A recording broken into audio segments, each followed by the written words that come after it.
Welcome to Autism Knows No Borders, a podcast where people connected to autism inspire change and build community. Together with the Global Autism Project, I'm your host, Rachel Harmon, a professional with over a decade of experience in the field of autism services, outreach, and advocacy. Have you ever needed to ask for help but didn't know how? Were you afraid of seeming weak or being rejected? Whether you're an autistic student or employee, you'll want to listen to this episode with Thomas Iland and David Sharif, where they encourage autistic people to speak up about their needs, emphasizing there is no shame in asking for help. Tom Iland is an autistic self-advocate, Toastmasters International Accredited speaker, certified human potential coach, professional diversity and inclusion consultant, and TEDx speaker. He's the author of 2 books, Come to Life, Your Guide to Self-Discovery, and My Glass is Full, Stories of Putting Mental Health First. Tom also holds a Guinness World Record as the oldest person with autism to finish a full Ironman triathlon, which highlights his commitment to transcending limits. Also an autistic self-advocate, David Sharif was a dedicated and beloved member of our community who, unfortunately, passed away in April 2022 due to an epileptic seizure. David was a magna cum laude graduate with a Bachelor of Arts in Political Science and Peace and Justice Studies. He worked as a job coach supporting individuals with intellectual and developmental disabilities in building fulfilling, independent lives. This episode with Tom and David was first released in September of 2020. We are re-releasing it today in time for back-to-school season, a crucial time when many autistic students and families face the challenge of getting the accommodations they need every year. In this conversation, among other things, we discuss how to request accommodations both at school and in the work environment, how a tutor or job coach can offer extra support, examples of reasonable accommodations such as day-to-day guidance and feedback, establishing long and short-term goals, assigning tasks by priority, and being notified in advance about meetings and topics. In this episode, discover what's possible when you acknowledge your needs. And now, I present you Thomas Iland and David Sharif. Hello, David and Tom. Welcome to Autism Knows No Borders. Thank you for being here today. Thank you for having me. It's an honor to be here, Rachel. Let's start with some introductions. Could you please say your name and some background information related to your advocacy work? Tom, would you like to start us off? Yes, I'm Thomas Iland. I'm in Los Angeles, California, in the United States. I'm 36 years old and I'm on the autism spectrum. I'm a certified public accountant, but I decided to leave that career behind about 5 years ago in order to tell my story of growing up with autism and help people on a personal level. And I'm now a distinguished Toastmaster. I've become one of only 88 Toastmasters accredited speakers in the world. It's like mastering the art of public speaking. And I'm also a certified human potential coach. So I know how to ask the right questions and help you discover and use your own personal power. And I'm the author of a book, Come to Life, Your Guide to Self-Discovery. This book helps people discover that life doesn't come to them. It's up to them to come to life. This has a lot of secrets that I really want to share with the world. So thank you very much for having me today, Rachel. Wonderful. David, how about you? My name is David Sharif. I am living in Ridgewood, New York, which is right by the border of Queens and Brooklyn in New York City. I am a magna cum laude graduate of Pace University with a Bachelor of Arts in Political Science and Peace and Justice Studies. I am currently working for the employment and business services of a large nonprofit where I am a job coach and I support individuals with intellectual and developmental disabilities in building fulfilling lives, teaching them what to be aware of and how to navigate an independent life. In terms of proceeding with my autism advocacy work, I am writing a chapbook of poems that reflect my experiences growing up. I am also writing my first book, which is about my experience in summer camp and how it can become a positive influence on an autistic individual's personal growth. And I am kind of following the same footsteps as Thomas Iland. I am potentially wanting to pursue a public speaking career, hopefully with the National Speakers Association or another public speaking environment where I can travel the world and talk about autism and to give very, very clear messages about it and how much it means for it. Well, we're happy to have both of you as part of our community. And it turns out that you've actually crossed paths and you've been at one of each other's speaking engagements before. It's a small world, isn't it? It is. It is. Great. So, in previous episodes of this podcast, we've touched on the importance of advocating for accommodations. And today I'd like to delve a little deeper into specifics on this topic. So, first, I'd like to make a distinction between accommodations and modifications. Would one of you be able to clarify the difference between the two? I would say accommodations have to do with services or adjustments, if you will, that are entitlements under the Americans with Disabilities Act. So when someone is employed and has a disability, they would be entitled to accommodations under the Americans with Disabilities Act. And in my experience with employers, these are adjustments that aren't like moving mountains. So for instance, you can't have everybody's schedule change just for one person, but accommodations might be wearing a hat in the office if the fluorescent lights are too much, or maybe having your directions be given to you in writing, or have physically speaking, like a wheelchair ramp or something. Things of that nature are accommodations. Modifications are ways that, like I mentioned, with instructions being given in writing versus orally, or tweaking how information is already given in order to, I hate to use the other term, but to accommodate a person with a disability. So that's a little bit of a difference between accommodations and modifications. Is it also true that modifications might entail that you are changing the expectation of the end product of whatever the assignment is, whether it's school or at work? It can be. Okay. We want the lesson or the moral of the story, if you will, to be the same or relatively similar, regardless of how the person learns it. And there are lots of learning styles out there. There's visual, there's auditory, kinesthetic. And the idea is that all learners get the same lesson and have the same outcome, or at least learn the same material, regardless of their learning style. Mm-hmm. And David, could you elaborate on why it's important to advocate for accommodations? Certainly. In order for me to have the accommodations that I wanted during my college career, I had to take a very, very long, brutal examination where one of my psychologists would clarify my strengths and weaknesses and the kinds of needs that I would want.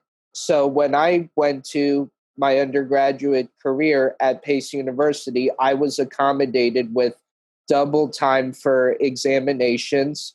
I was not permitted to use lecture notes during the exam unless if my instructor allowed it.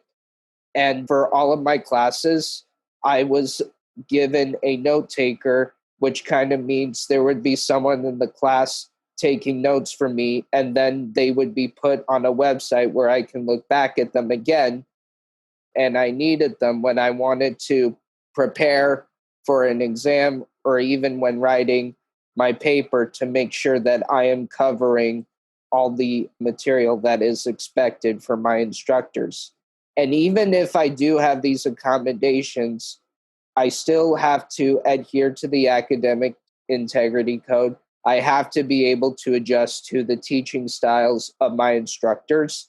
And I also have to be willing to communicate with them a lot more than just being able to hand in an accommodation document that they have to sign, and then that I would have to return to the disabilities office of my school. And in order for me to get extended time for exams, I had to fill out TARF sheets and send them in at least a week in advance. Mainly for midterms or final exams, they had to be sent in a week or two earlier. And if I didn't send them in time, then I would very likely not have gotten the extended time that I wanted. And thankfully, with spending countless hours with the study abroad office, I advocated for my accommodations to be fulfilled when I wanted to travel abroad for a semester in Barcelona and other short-term travel abroad experiences that I had during my sophomore and senior year. So that was a very, very valuable thing. And regardless of that, I had to adapt to the education systems of the country I was traveling to. And I also needed more clarity about the teaching methods that are usually done over there. So with that, I had a tutor who was not only connected with my instructors, but is experienced in that particular education system and really, really knows what it's like and how assignments are usually expected to be done within that setting. So, as far as accommodations for schools, does it depend on what the school is capable to offer?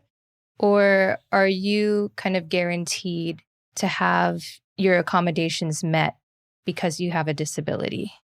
You're never guaranteed to have your accommodations met if you have a disability if you do not disclose. Because by the time you're in college, you have to be at the age or the point where you can't get mom and dad to come fight your battles for you. You have to be able to have like an IEP, a 504 plan, or something in writing that shows you have a documented disability. These are areas where you struggle. These are accommodations or ideas that could improve your college experience. Because if you don't step forward, if you don't say something, you're not going to get the help. I actually know a woman in my hometown here who has autism, but she's afraid to talk to men. And she did not approach this disabilities office, and as a result, failed her first semester. Wow. So it's up to the person with autism or other disability to work with their allies, come up with something in writing together, and have the person go to the office and make the request. Because if you do not ask for something, how are you going to expect to get it? And if you know that you struggle with like racing against the clock in a test, you could request double time, as I did. If you can't stand like people clearing their noses or throats during tests, as I did, I request my own room in the disabilities office, or a note taker. All these accommodations that we don't really think about, but are necessary for the best college experience. So it's up to us, the individual, to make the ask. Yes, it's stressful. Yes, it's anxiety provoking, but that is the hurdle you must overcome if you are to have the best experience in college and beyond. Because when I went to take the CPA exam, I knew that vocabulary is not my strongest suit. And I let the California Board of Accountancy know I struggle with vocabulary. And they said, you know what, we're not here to test your ability to know vocabulary. We're testing your ability to apply the principles of accounting. So we are going to send you a Franklin electronic dictionary to use during the CPA exam. I was taken aback. I never thought to request that kind of accommodation. And I'm like, if only I had that so many years in school growing up, something where I could look up a word that I didn't know the meaning of during a test. And I think that could help a lot of people with autism, having a way to look up words they don't know without disturbing the peace, and it be a legit accommodation. Sometimes you got to make that ask. Right. Got to make the ask. Mm-hmm. Thomas is absolutely right about this. It is your responsibility to advocate for it and to make sure that these accommodations are suitable for where you are choosing to go or pursue your education. And to be honest about it, if the schools that I wanted to travel abroad with, if they told me that they are unable to accommodate my needs, then very likely I would have not traveled to those countries or pursued credits within their school environments. And that's a very, very serious thing for me. Mm-hmm. And moving further with getting extended time on exams, when I got the double time that I wanted, I felt less pressured. So if I ever got stuck on a question, I could just skip it and then go back to it after taking care of the easy questions. Another thing that the disabilities office is fully aware of is that if there is a student who has a question that they are struggling with or doesn't understand, or if they think that there is a mistake on it, we can always go to our proctors and they can always contact our instructors. Our professors are required to put their contact information on the sheets that we fill out and turn in a week before our exams. So if we want to contact our professors that we think there's a mistake or if there's something we're stuck on, then there is consideration in both sides about it. And regardless of that, I had to adjust to the teaching styles of my instructors. And I had to, ask countless questions, on how to, communicate with them and how to connect with them. And they understand that. And they even understand that there will be confusion when they have students with special needs. But it's up to those students. If you approach them respectfully and ask legitimate questions, they will always be more than happy to help you. It's just entirely up to you to step forward with that. Right. Another thing that was also a part of me preparing for exams is that I was being very blunt and asking questions about what am I responsible for? What do I need to study? And there were times I needed some more clarification on that. Yeah. I'll tell a quick story about advocating for yourself. We keep telling our students they need to advocate for themselves, but a lot of times they won't know what that means. And I actually gave a little story or an example for a client of mine. He had difficulty going to his professor for help during office hours, but he also liked Marvel comics. And I knew that the X-Men were in Marvel comics. So I told this young man, okay, I want you to pretend you're an X-Man and you're going to see Professor Xavier for help. And his face lit up. He was energized and excited and mustered up the courage to go do that. Yeah. So, and in my book, Come to Life, we talk about being the hero in your life. So you can think of people or characters that you relate to and apply their strengths and their journey to your own. And you make something for yourself being the hero in your life. Yeah, that's really great advice. And I guess because, right now we're talking about college students who may have gained a little bit more confidence in even disclosing their diagnosis. What about for younger kids? What experiences do you have to share from when you were in elementary school, receiving IEPs and working with the teachers during that time? So I'll tell you the story about how I first got diagnosed. I was in California. My younger sister and younger brother were getting calls from their friends looking to hang out on the weekends or after school. One day I asked my mom, why doesn't the phone ever ring for me? She had to think on her toes really quickly rather than say, you don't have any friends. She explained to me, you're still learning how to make friends.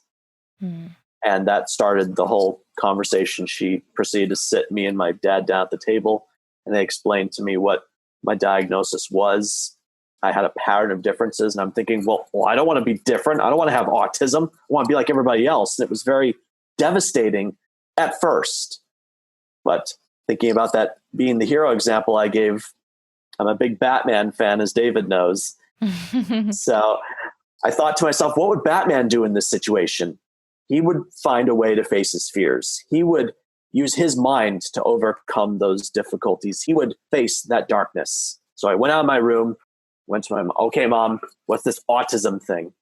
And she explained to me what it was all about. But she also let me know that my mom and my dad would love me no matter what, and would not stop fighting for me no matter what. And as we talk about advocating for ourselves, when I see my parents fighting for me, not taking no for an answer, finding some service or some way for me to get the help I need, that let me see, wow, I'm worth fighting for. I'm going to go fight for myself. So I think that from a young age, I was about 5th or 6th grade when that happened. And it set the tone for the rest of my life. Was it then easier for you to talk to your other classmates and your teachers about autism and let them know what you needed in the classroom environment? Not at first, or particularly during elementary school and junior high school and early high school, where there was a lot of bullying and kids see differences and think that that's bad, or they'll make fun of that. So I did have my fair share of bullying in the public school system, and even went to a school here in California that specializes in social skills for people with autism. And I received direct, explicit instruction on nonverbal communication, eye contact, tone of voice, sarcasm, irony, euphemisms, idioms, all these concepts of reading comprehension that a lot of people with autism don't really have or understand at first. But once it was explained to me, it started to make sense. And I think that's missing in so many lives of people with autism, particularly young people that aren't caught up on social norms or don't know the underlying social rules or know the words on the page but don't know what the words mean or what the author is looking to convey. So we need more direct, explicit instruction on the soft skills, how to talk to people, how to relate and pick up on those nonverbal cues so that they can have a better experience. I absolutely agree with Thomas Iland's point on this. So when I was in elementary school, I was actually enrolled in a non-public special needs school that serves students with autism and other developmental disabilities, which is from pre-K to 12th grade of high school. And this is a school where it's like at least a maximum of 15 students per class. And there's usually 1 or 2 teacher assistants in the room, depending on the assignments of how it is.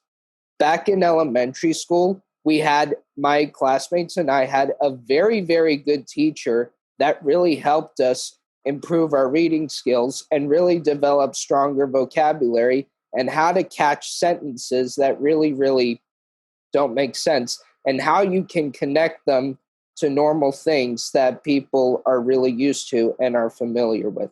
So that was a very, very huge deal to really improving our reading. But once again, like what Thomas said before, reading comprehension is not one of our strengths because usually it's easy for us to interpret things that are meant to be black and white. Reading comprehension does not show any of that. It requires being a detective to really entail what the story is telling. And that's a very big challenge. And to go back again on Thomas Iland's point, this is the part where I don't scare people, but this is very important because if you're not prepared for this, then you will not greatly support those individuals with special needs. More than 95% of the time, you have to communicate directly with them. Expecting them to read between the lines will cause confusion and a lot of misunderstanding. Direct communication will help the autistic individual understand what you're explaining, regardless if they are verbal or nonverbal. That is the main key to helping an autistic individual grow their social skills, develop their advocacy skills, encourage them to work harder at things no matter what they want to pursue. And going back to my schooling years before my college days, I met with a speech pathologist every year. The same thing went for social therapists too, where I met with them in the office at least once a week. And then there were times when we added group therapy sessions with the same therapist. And then we just really talked about things focusing on topic. And I had to learn to pick up on sarcastic statements, even sarcastic ones that I'm not really, really tolerant about, and that do affect the inspirations that I use to succeed.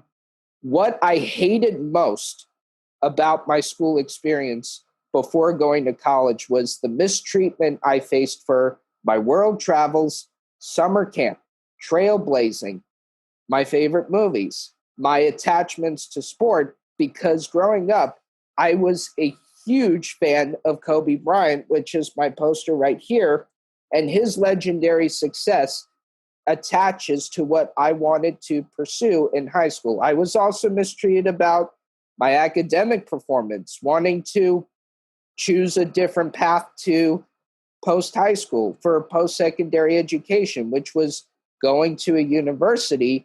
And believe it or not, I am the first student from my school to attend a prestigious university in New York City in the other side of the country. And that is because I was in a very small school, and the majority of the students or my peers were choosing to start their college career at local community colleges, which I always supported them with. And as long as, we respected each other's decisions, there would be no argument about it. And it was a huge, unfortunate outcome that I hated the most. Well, it's podcasts like these or, TV shows that are becoming more mainstream that bring more awareness to what autism is and what people need. And I think hearing from you guys, hearing from the voices of people with autism, expressing your experiences and the mistreatment and the bullying that you've had growing up will hopefully encourage parents to talk to their children about what autism is and to just be more accepting in general. Very much so. My mother has a term that inclusion is actually cluing in the peers. The peers need to know how to best work with the student with autism, not necessarily to revolve the world around him or her, but to make sure that the person is invited to gatherings, is made to be part of the group, or maybe not made to be, but at least extend the offer. Right. Because sometimes people may not want to play, but they love receiving the invitation. And there's a huge stereotype out there that people with autism don't want friends, don't want relationships, but nothing could be further from the truth. We do want to be accepted for who we are and included in these events or gatherings, what have you. But we're not always going to be the ones to say, hey, can I come? Or when we do ask, can I come? It looks awkward or like, no, you weren't invited, but we're not going to say you're not invited. Mm-hmm. So that social awkwardness that gets created when we can really clue in the peers and make sure everybody has equal opportunities to be part of the group and participate equally, then we will have made good strides. Mm-hmm. This is absolutely relevant to summer camp because in 2011, I ventured on a different camping experience where I was going to summer camp in the Poconos for 3 weeks. My first plan to bonding with neurotypical people from all over the world was to address my autism speech. And that was the major step to advocating for my needs and finding a way to make everlasting friendships, which is the main philosophy of the summer camp that I went to and was a counselor with. Growing up being a huge fan of the Harry Potter series, I used my love for Harry Potter and for his character of how different he is from others around him. And I just imagined my magical camping experience like attending a wizarding school in the Scottish Highlands. And many of the people who hated me and did not respectfully treat me for my personal experiences kept saying that summer camp is not for me. But I found a home away from home and I connected with people from all over the world. And that's where I changed my social skills. And every day when I got bullied in school, when I got off the school bus or the cab, right before having a snack and doing homework, the very first thing I looked at was the kind words that my fellow camp friends wrote to me, because I needed that kind of wisdom to fulfill my dreams and to go where I wanted to go. Mm-hmm. Well, that's beautiful. I'm glad that you were able to turn it into a positive experience. I'd like to transition to talking about accommodations related to the work environment. So, Tom, could you share in what ways you've had to disclose your diagnosis at work? All right. So a little bit about my accounting and autism journey. So I was able to secure an internship at the Walt Disney Company after graduating from college.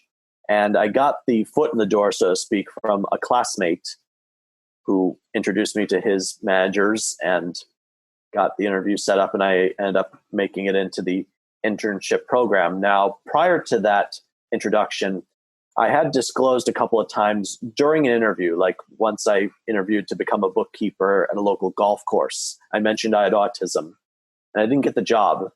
Thought to myself, maybe I shouldn't say I have autism. That could be a reason I'm not getting hired.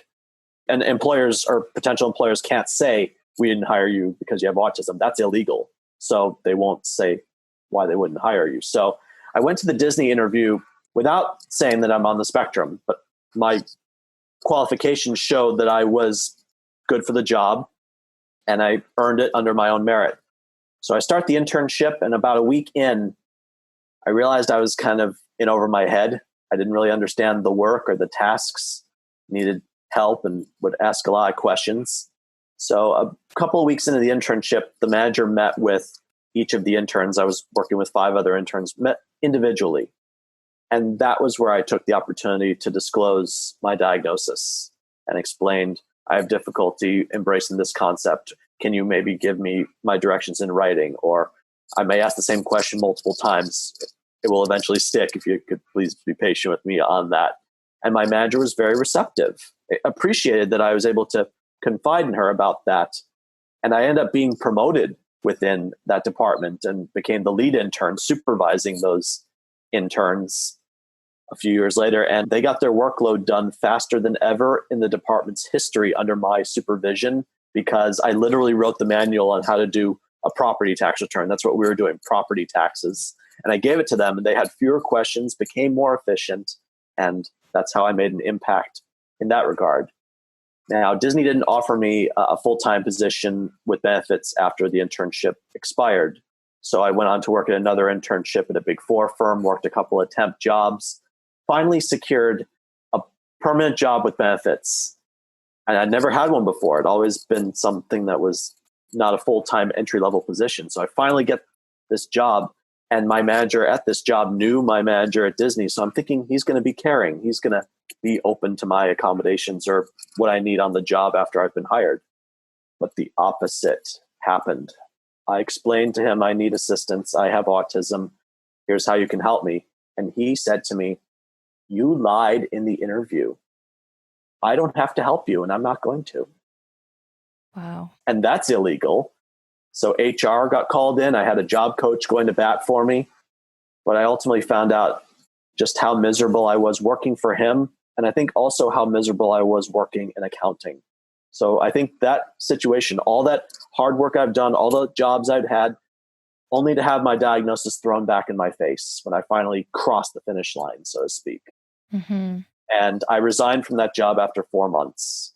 And thankfully, his manager, my manager's manager, saw the potential in me, saw that I had gifts or could create value for the organization in other aspects.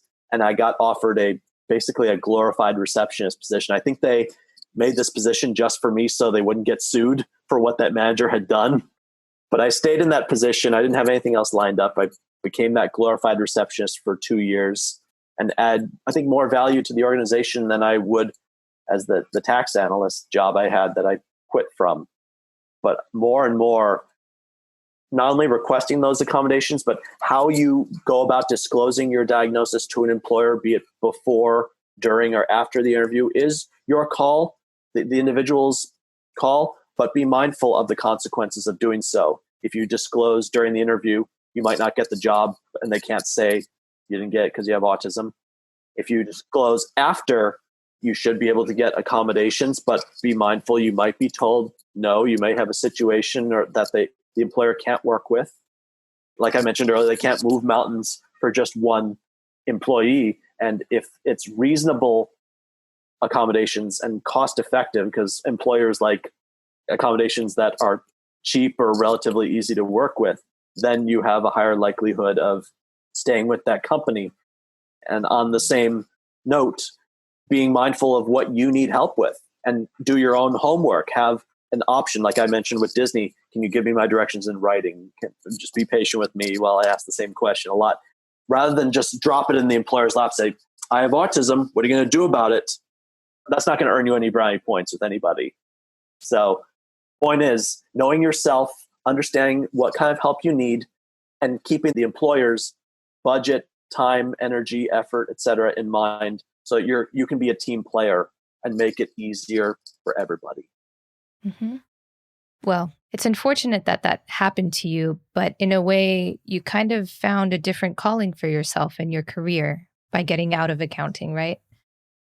Very much so. After I left that glorified receptionist job, I did take one more accounting position. And by then, I hadn't even gotten the basics down, or I'd gone from like a receptionist job to a full-time staff accountant.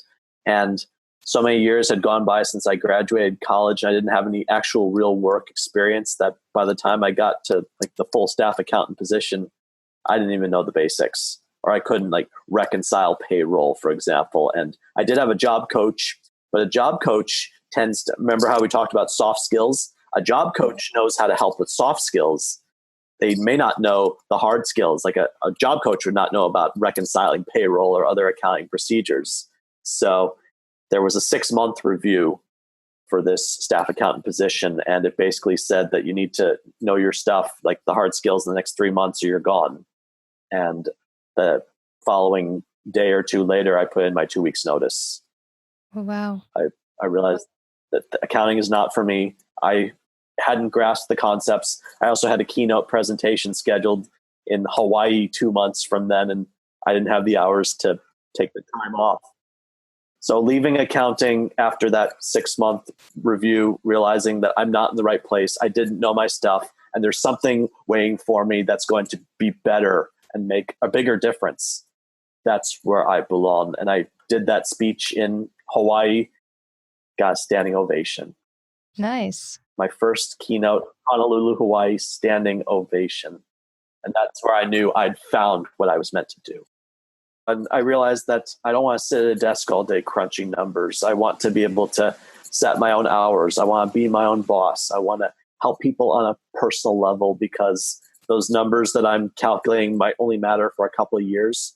But when I tell my story and help people see that they have what it takes, that's going to last them the rest of their lives.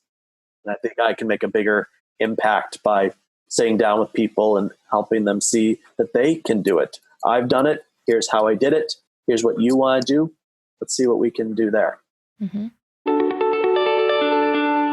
Hey, Rachel here. Do you know anyone else who might benefit from listening to this episode? Maybe an autistic person wanting to develop their advocacy skills. I encourage you to share this episode if you'd like to help them out. And now, back to the conversation. David, do you have anything to add about your experiences related to accommodations in the workplace? Being a counselor at summer camp was a major stepping stone, because I really, really learned the aspects of having a job and how to maintain it regardless of what you choose. What the significance of being a team player, how to plan activities, how to adapt to other perspectives, and how to really show that you care about the people you are supporting. So being a camp counselor at the summer camp I went to as a camper, and being there for 2 summers, was a really huge thing. But then choosing to transition away from that and to look at other possibilities. When I was an upper sophomore, I participated in an employment work readiness program, which meant that I was studying and learning the expectations of the workplace, how you have to behave, how you communicate, building your resume, writing cover letters. I also did mock interviews, which is kind of like practice interviews that really help you prepare for the real interview of the job that you are applying for. And it was such a helpful resource, because if I did not participate in those workshops, then I don't think my approach to the job environment, to the workplace, would be the way it is right now. Mm-hmm. So I'd like to circle back to your experiences on the road and how autism has maybe affected the way that you travel. David, you've done a lot of traveling in your life, especially in college. What can you share about the logistics of traveling in relation to having autism? Well, before I get into that, I am going to turn the camera angle for a bit, and I am going to pull this slash out of my hand. These slashes that were a part of my graduation regalia signify all of the countries that I traveled to during my college career, and I have traveled to 5 of them. They are Ecuador, Spain, Switzerland, Germany, and Italy. So those are the places I traveled to. Being a world traveler takes a lot more than reading signs in an airport or a metro system. It requires understanding the different environment that you are in. My top favorite words of how you have a good travel experience are flexibility, patience, accepting, having an open mind, and being able to comprehend different perspectives with the kind of culture that you chose to be in. I've definitely had my fair share of travel experiences, both nationally and internationally. My family has always been about traveling to other places, exploring other cultures, eating different cuisines. So from a young age, I've had a chance to go around Europe. I went to Australia. Been to South America and got to see what other places of the world are like. And I think in this day and age, we tend to keep to ourselves a little bit more. We don't really think about what's happening in other parts of the world. And I mentioned at the beginning of this podcast that I'm in Toastmasters International, and the organization's in 143 countries. And I've had the chance to see and hear speakers from other countries, both in person and virtually. So I think that's one benefit, or fringe benefit, if you will, of this pandemic we're in, is I've had the chance to speak virtually in other countries like Kuwait, Pakistan, Nigeria, India.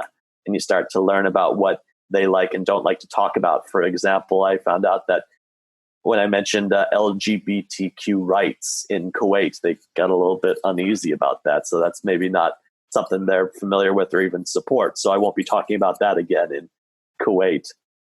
There are a lot of uneasy moments, but a lot of perks and benefits to international travel, be you physically go there or you virtually speak in another country. And I think we need to look more outward and be mindful of what's going on in other countries just to see what we're going through. And we think we don't have it easy. Think of all those countries that are still developing, that like don't have access to running water at a moment's notice, or clean air, good education. And this was really brought to my attention when I spoke at the United Nations last April and last December, and their sustainable development goals. We need to make the world a better place so that all countries have equal access and opportunities so that the world can become a better place. Mm-hmm.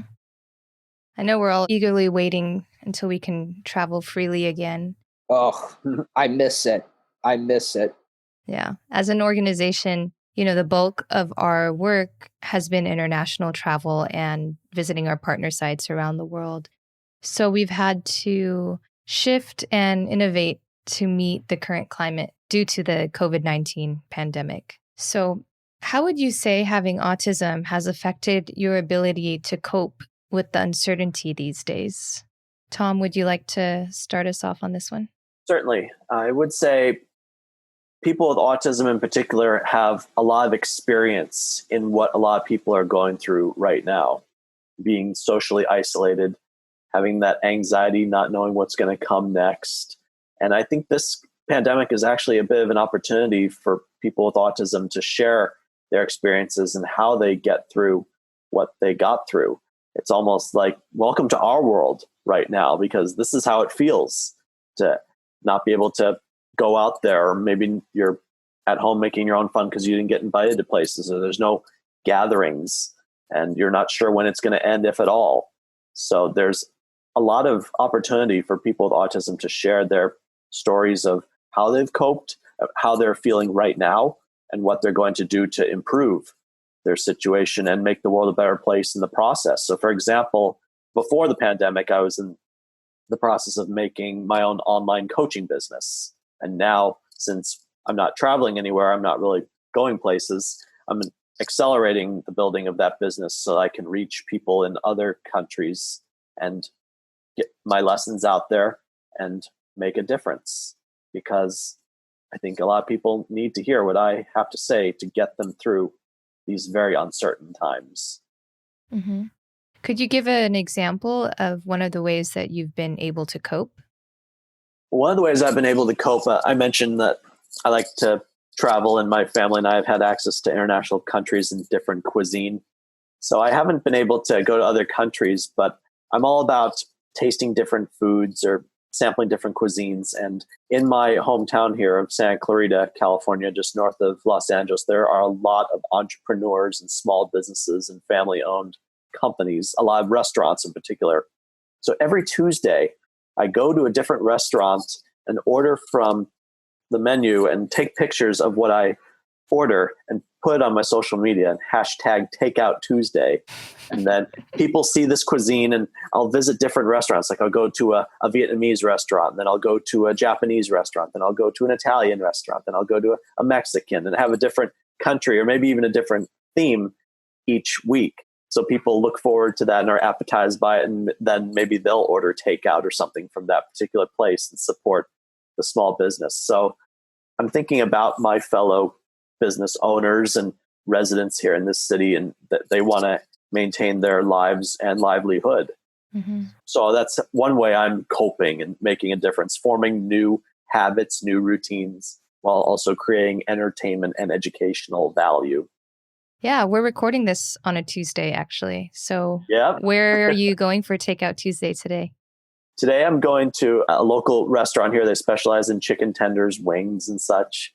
And I'll be over there and taking pictures and showing my followers what I have over there. And it was kind of funny when I saw people taking Instagram pictures, like what they're eating, stuff on plates. I thought that seems so weird or far fetched. But now here I am doing that for a good cause. Right.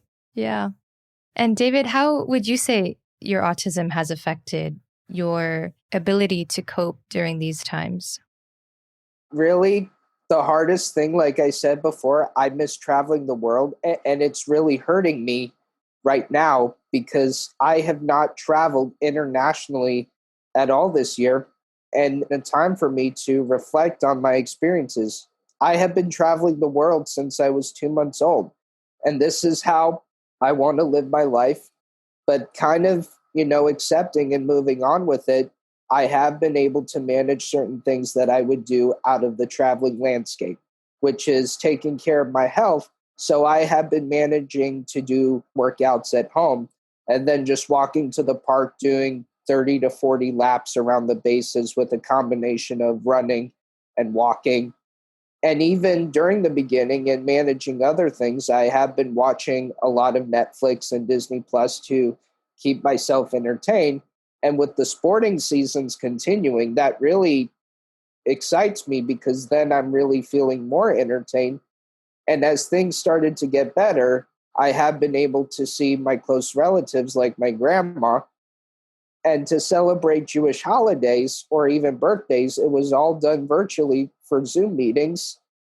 And having the pleasure to be invited to speak on a podcast like I'm doing right now is a huge thing. And this is the very first podcast that I am doing. And I am so proud of all the experiences that I have shared with you and how this will affect the audience once it goes out.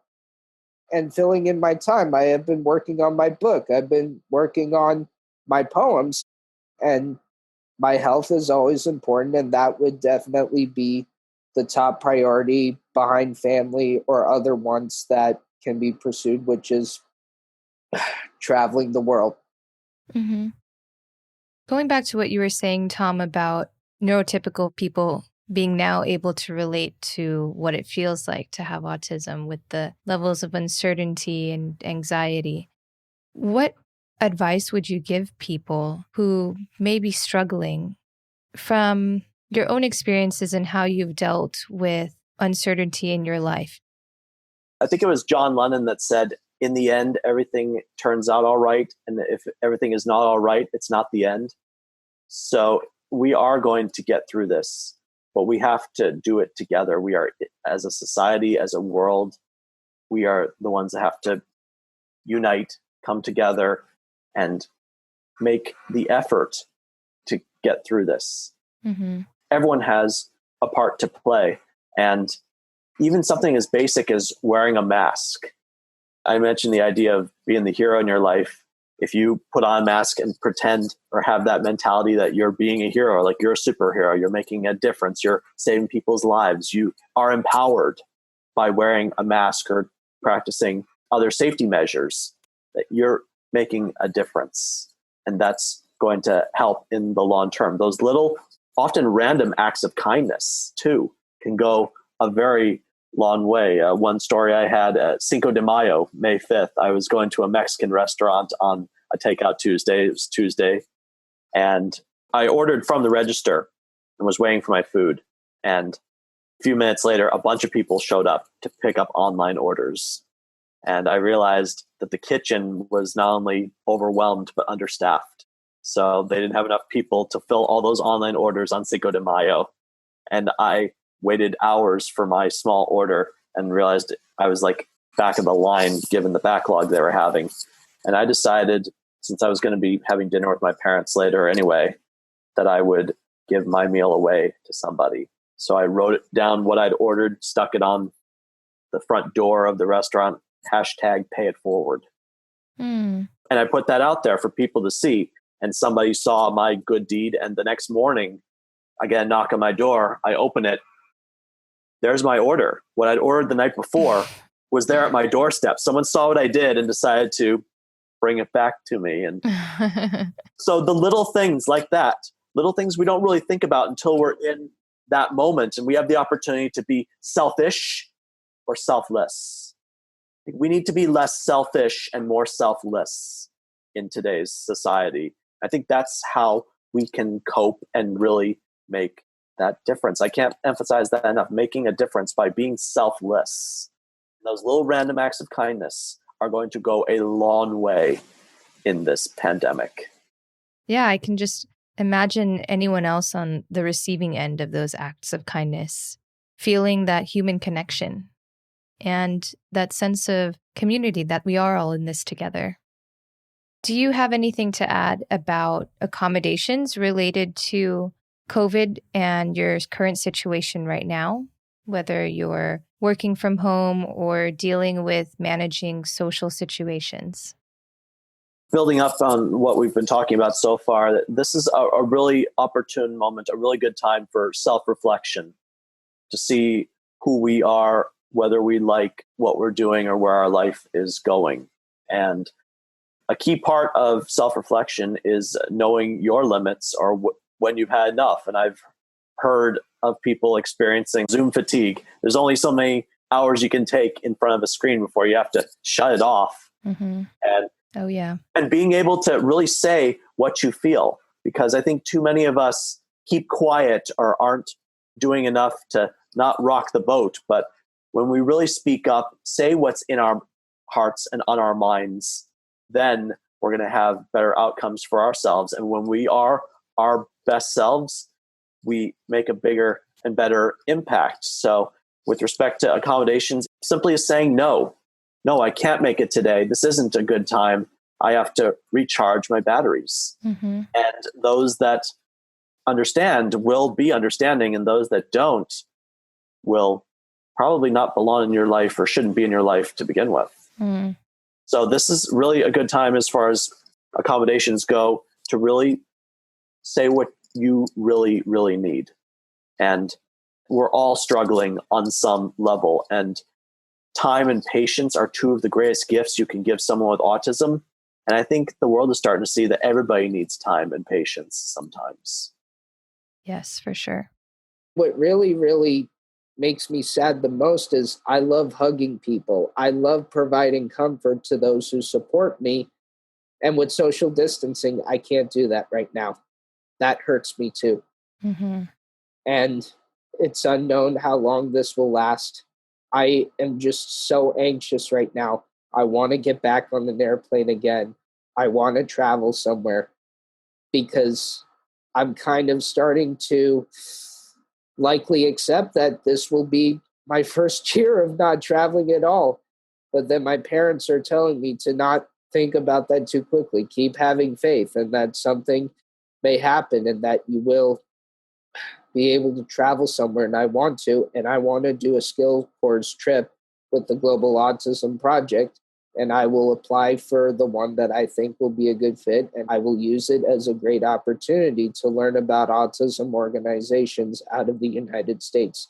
And that will be a great step. And even to talk in a fair audience about my differences to learn theirs.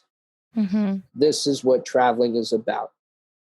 I understand this can be a really anxious time for all of us, but, something that I've just recently thought about, because I love traveling too, and of course I miss it, but I have been thinking about all of the travels that I've been fortunate to have, and that's made me feel better. I started a journal and I was writing about my different trips, and even that self-reflection, like Tom is saying, that has helped me kind of cope with it because, the reality is I don't want to be disappointed. So like you're saying, there's no guarantee, and I'd rather just focus on the positives, which is the things that I have been able to do.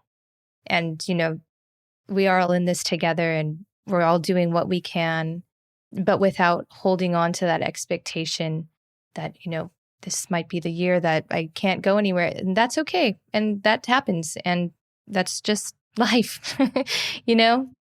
I do want to elaborate on that. There was something I didn't mention before. That's what led me to building my autism advocacy and global awareness websites. And with that, I've been able to use it as a big memory to my autism advocacy work, all of the traveling I have done over the years. Mm-hmm. All right, guys, I'd like to close with one last question.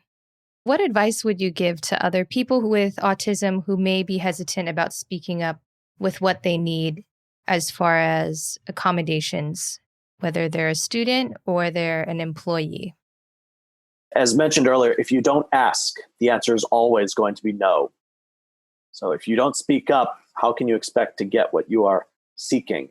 And a lot of times it might be difficult for people to read minds, whether you have autism or not. And people are not going to know what you need unless you say so. And also understanding that you might get a no answer. But in my experience in sales, it takes an average of 7 attempts for a potential customer to say yes. Sometimes you have to ask enough or go to another person. Or if someone tells you no, I should say, ask, well, where can I find that help? Because where there's a will, there is a way. That's what my mother, her mantra was when she first found out about my diagnosis. Where there's a will, there is a way.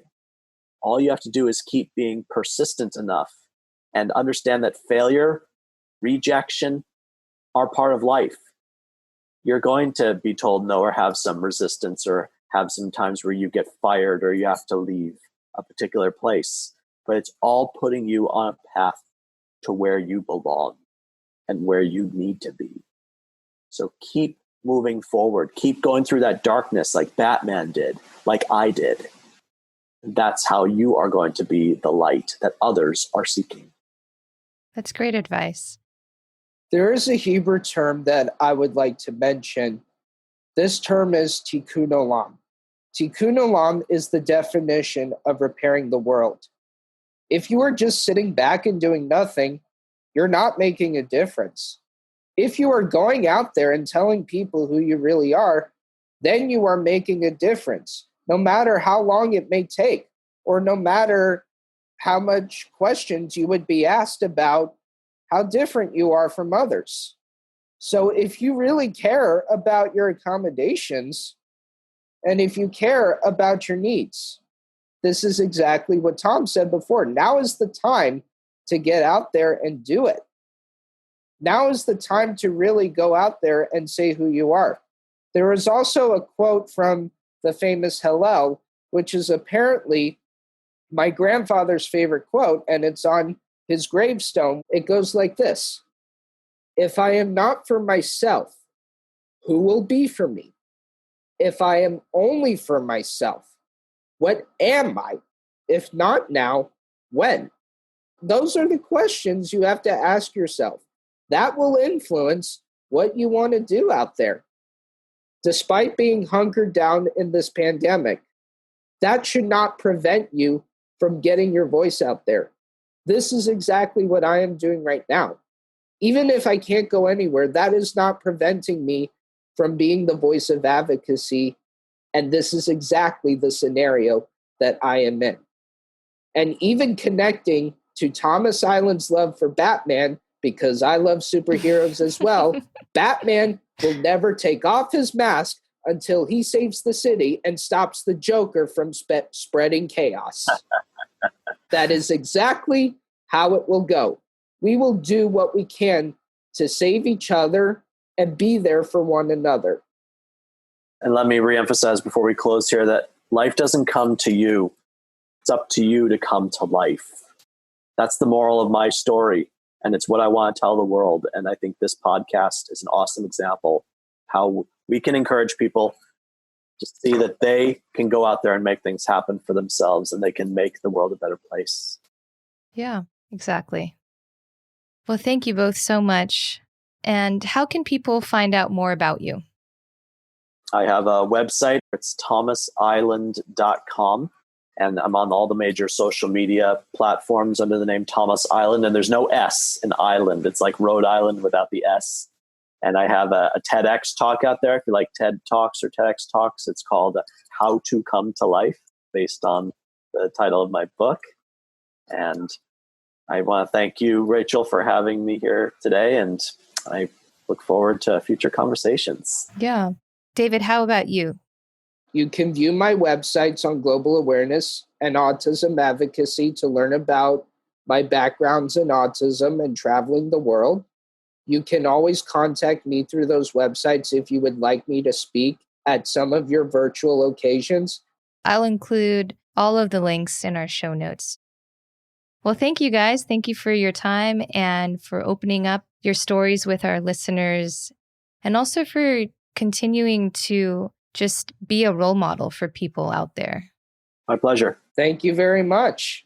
Thank you. Take care. Thanks for tuning in to Autism Knows No Borders. If you enjoyed this episode, please share it with one person who you think will find value in it too. By doing so, you'll be helping our mission to improve access to autism services around the world. Thanks for listening. Take care.